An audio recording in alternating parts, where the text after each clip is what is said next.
Pembangunan rendah karbon diperlukan untuk mewujudkan net zero emission atau emisi nol bersih tahun 2060 melalui pemanfaatan sumber daya alam yang efisien dan inklusif. Namun praktek pembangunan masih berorientasi pada ekonomi ekstraktif. Pertanyaannya, bagaimana kebijakan paslon untuk mengarus utamakan pembangunan rendah karbon yang berkeadilan? Waktu menjawab 2 menit, Bapak, dimulai saat Bapak berbicara. Silakan. Baik, terima kasih. Jika kita bicara masalah karbon, tentunya kita harus menyinggung juga masalah pajak karbon, carbon storage, dan juga carbon capture. Agenda ke depan tentu kita harus mendorong transisi menuju energi hijau. Kita tidak boleh lagi ketergantungan pada energi fosil.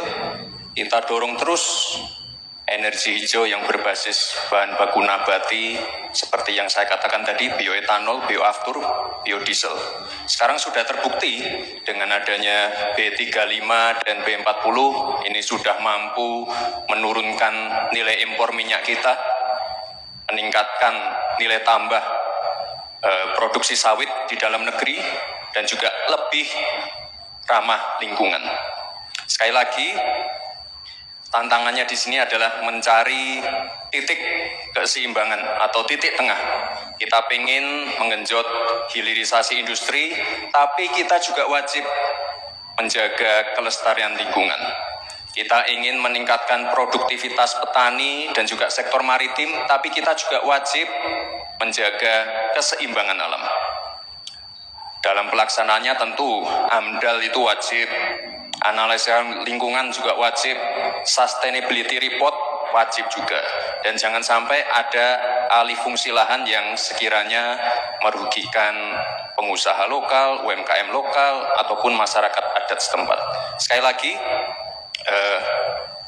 potensi energi baru terbarukan juga luar biasa sekali. Ada energi surya, angin, air, bioenergi, panas bumi, dan kita punya potensi yang besar sekali, 3.686 gigawatt. Terima kasih. Terima kasih, Bapak Gibran Raka Buming Raka.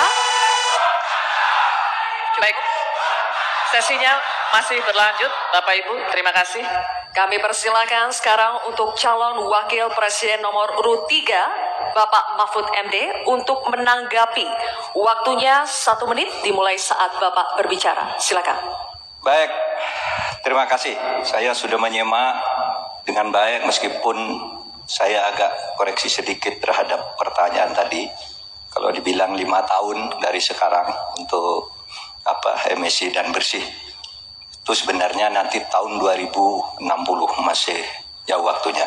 Tapi masalah yang kita lihat itu sebenarnya pengelolaan berkelanjutan belum dilakukan. Sebenarnya dulu ada garis-garis besar haluan semesta berencana yang sudah mengatur seperti ini dengan sangat rinci. Waktu tahun 62 atau 61 Presiden mengeluarkan kebijakan itu.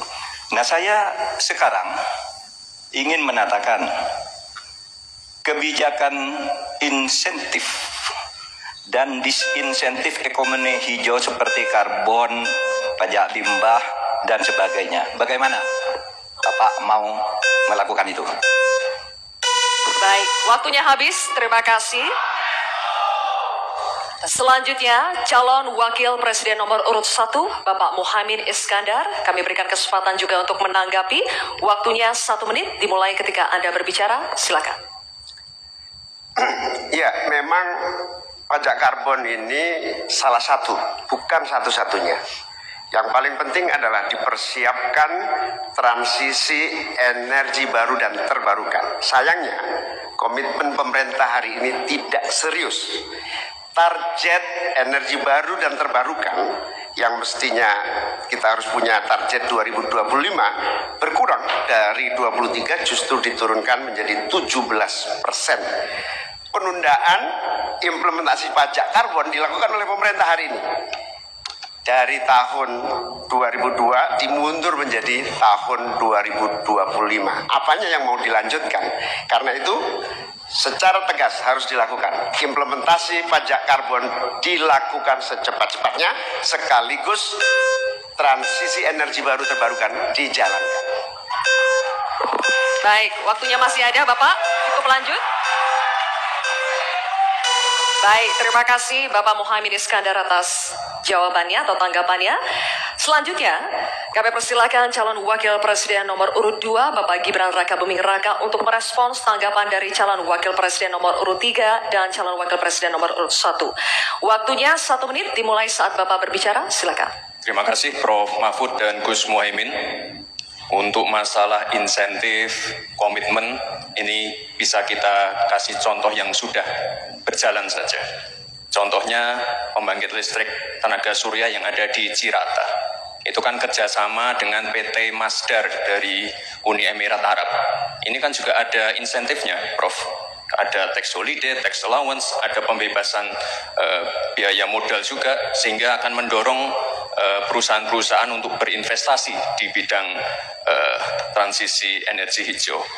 Transisi menuju energi hijau ini memang tidak murah, sangat costly, karena beberapa perusahaan memang belum bisa mencapai ekonomi soft skill. Tapi yang jelas adalah komitmen kita pasti akan meningkatkan bauran listrik PLN yang sekarang cuma 20%, ini harus ditingkatkan lagi ke depan.